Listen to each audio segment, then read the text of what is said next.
حق تعالی شانہ ارشاد فرماتے ہیں، جو شخص میرے کسی ولی سے دشمنی کرتا ہے میری طرف سے اس کو لڑائی کا اعلان ہے، اور کوئی شخص میرا قرب اس چیز کی بنسبت زیادہ حاصل نہیں کر سکتا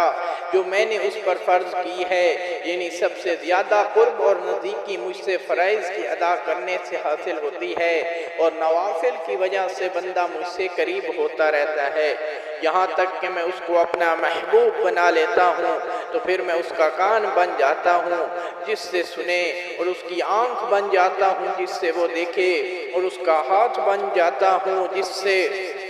وہ کسی چیز کو پکڑے، اور اس کا پاؤں بن جاتا ہوں جس سے وہ چلے، اگر وہ مجھ سے کچھ مانگتا ہے تو میں اس کو عطا کرتا ہوں، اور کسی چیز سے پناہ چاہتا ہے تو میں اس کو پناہ دے دیتا ہوں۔ میرے بھائیوں، آنکھ بن جانے کا مطلب یہ ہے کہ اس کا دیکھنا، سننا، چلنا، پھرنا سب میری خوشی کے تابع بن جاتا ہے، اور کوئی بات بھی میری خلاف مرضی نہیں ہوتی۔ کس قدر خوش نصیب ہیں وہ لوگ جن کو فرائض کے بعد نوافل پر کثرت کی توفیق ہو، اور یہ دولت نصیب ہو جائے۔ حق تعالی شانہ اپنے فضل